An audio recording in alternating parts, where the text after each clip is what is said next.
Welcome to Keith Knight Don't Tread on Anyone and the Libertarian Institute. Here is a section from Why It's Okay to Want to Be Rich by Jason Brennan titled Against the Imperialist Theory. In the stolen watch thought experiment, you acquire a fancy watch because your grandfather stole it from someone else. Many laypeople, philosophers who write about global justice, and Marxist-indoctrinated historians assume that such theft explains global inequality. They think rich countries became rich by conquering parts of Africa, South America, and Asia. They developed capital because they stole resources from those countries. Today, rich countries remain rich because they inherited stolen wealth. Call this the imperialist theory of the Great Divergence. For instance, philosopher Thomas Page says, existing radical inequality is deeply tainted by how it accumulated through one historical process that was deeply perverted by enslavement, colonialism, even genocide. The rich are quick to point out that they cannot inherit their ancestors' sins, indeed, but how can they be entitled to the fruits of these sins, to their huge inherited advantage in power and wealth over the rest of the world?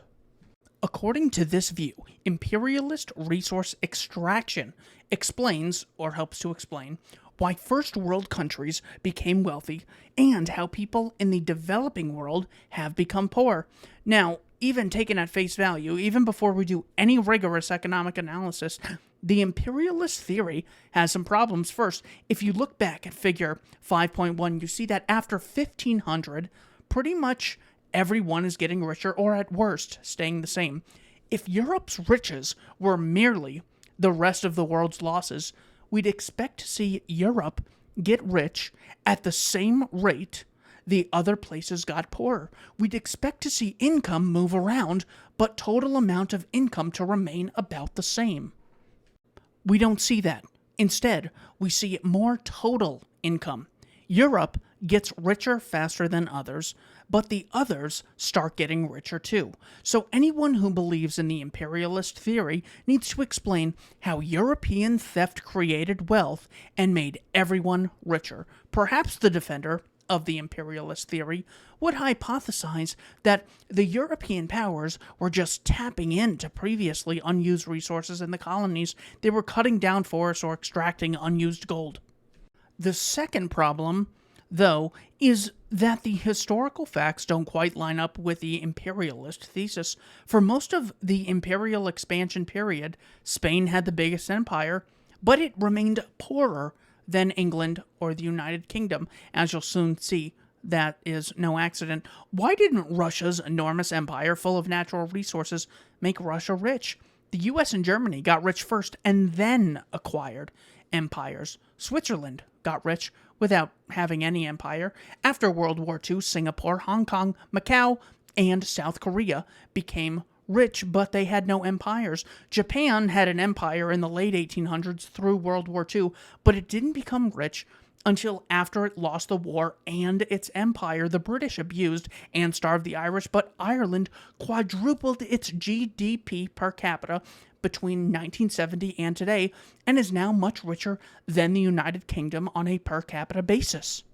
Further, throughout history, and all around the world, many countries have created massive empires.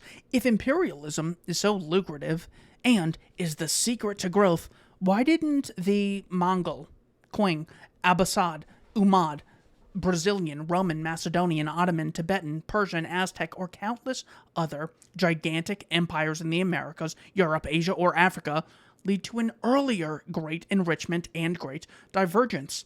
It's not as though Spain invented imperialism in 1492. It's not as though these earlier empires were especially nice and kind, or as if earlier empires didn't exploit their new subjects and extract resources. What gives? Nevertheless, it is indeed true that the European powers and later Japan engaged in widespread imperialist conquest. Some of the effects of imperialism are long-lasting.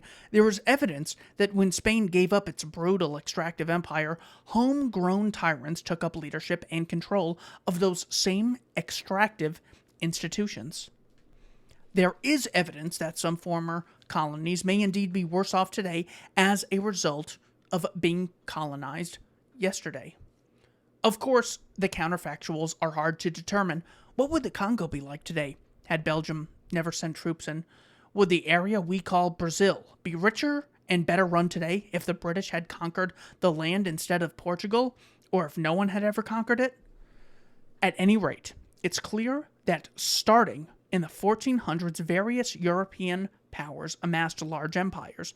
They murdered, oppressed, and enslaved others, stole land, and extracted resources for their empires. The problem for the imperialist theory, though, is that these facts are insufficient to show Europe's wealth results from ill-gotten gains. Adam Smith's The Wealth of Nations wasn't just a defense of the institutional theory, it was also the first sustained, rigorous economic critique of imperialism. Adam Smith carefully collected data about the value of the raw materials the European powers extracted from their empires. He carefully analyzed the various consequences of imperial trade restrictions and examined how much it cost the European powers to murder, pillage, and plunder. After all, these things cost a lot of money. He estimates that the 7 Years' War, 1756 to 1763, cost Great Britain about £90 million, while the 1739 war with the Spanish cost £40 million. In short, The Wealth of Nations was a cost-benefit analysis of imperialism. In the end, Smith finds that empires don't even pay for themselves. Smith thinks it's a grievous moral error to ignore the welfare of the conquered peoples, but he shows that even if we do so, the empires still fail cost-benefit analysis. Rather, Smith finds the cost to imperial powers in acquiring and maintaining their empires exceeded the value of the raw materials and other goods and services they received from the empires. Adam Smith argued, instead, that the leaders of Great Britain duped their subjects into thinking they had a profitable empire. In fact, the British subjects were paying more in taxes to maintain the empire than they were getting back. Indeed, Smith thinks the problems are even worse than that. Part of the problem is that imperial powers almost encourage inefficient production methods. For instance, Britain restricted Virginia's trade. They were only allowed to sell tobacco to England. The English might think they get a great deal on tobacco as a result, but on the contrary, it meant that Virginia didn't invest in more productive methods and didn't have an economy of scale. Colonial trade restriction hurt England along with everyone else. Imagine, I pay $1,000 for a gun, which I use to rob other people. But after all the robbing is done, I only collect $500. Sure, the robbery is evil, but it's no windfall. I, the robber, lost money on the robbery. More recent and even more rigorous empirical work vindicates Smith's conclusion. Even if we focus narrowly on the economic interests of the imperial powers and ignore the harm they do to those they conquer, empires do not pay for themselves. One might wonder then, if empires are such a bad deal, why do so many countries pursue imperialist policies? One reason could be that they were misinformed, just as most people are today. They didn't really carefully pay attention to the data and tended to assume the math worked out. But the deeper reason is that it's silly and naive to compare an entire country to a grandfather stealing a watch or to an incompetent thief who pays more for his gun than he gains in theft.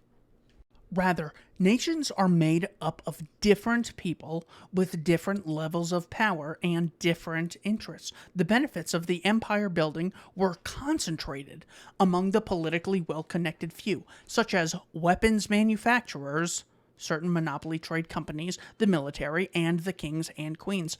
The costs, which exceeded the benefits, were in turn passed on to and spread among the helpless, hapless many, among the taxpayers forced to pay for the wars, the conscripts forced to fight and die, and the consumers forced to pay what were, in many cases, artificially high prices. The stolen watch thought experiment is misleading because it gets the facts wrong. It's a bad metaphor for what really happened. In that thought experiment, you benefit from your grandfather's thieving ways. A more accurate replacement for the stolen watch thought experiment would go as follows. Imperialist Queen. 400 years ago, the Queen of Spain sent her armies to murder, enslave, and pillage the Americas.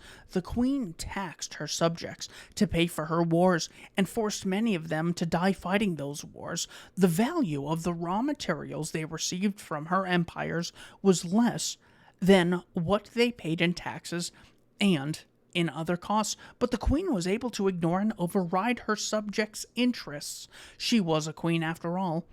As a result, the past citizens of Spain were poorer than they otherwise would have been. Perhaps, though, it's harder to say the Spanish citizens of today are poorer than they otherwise would have been because their old queens and kings wasted so much of their capital and their people on costly empire building.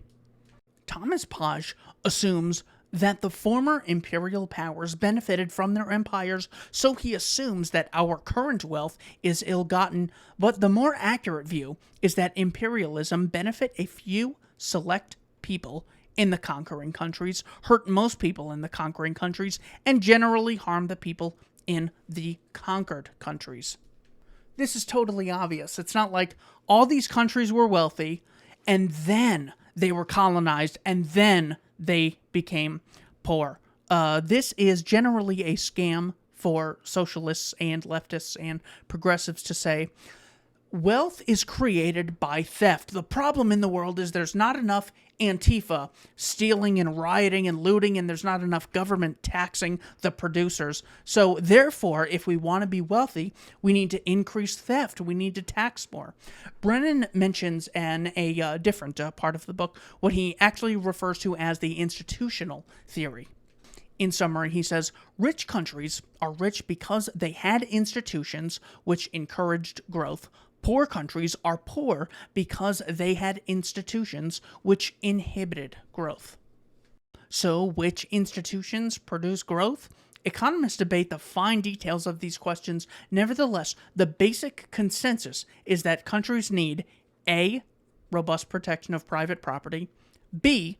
Open and free markets, C. The rule of law enforced, and D. Stable and inclusive governments. Countries such as Switzerland, Canada, Denmark, Singapore, or Hong Kong, which adopt these policies, nearly always become rich. The countries that lack these institutions nearly always become poor. Thank you for watching Keith Knight, Don't Tread on Anyone, and the Libertarian Institute. See Jason Brennan's book in the description, Why It's Okay to Want to Be Rich.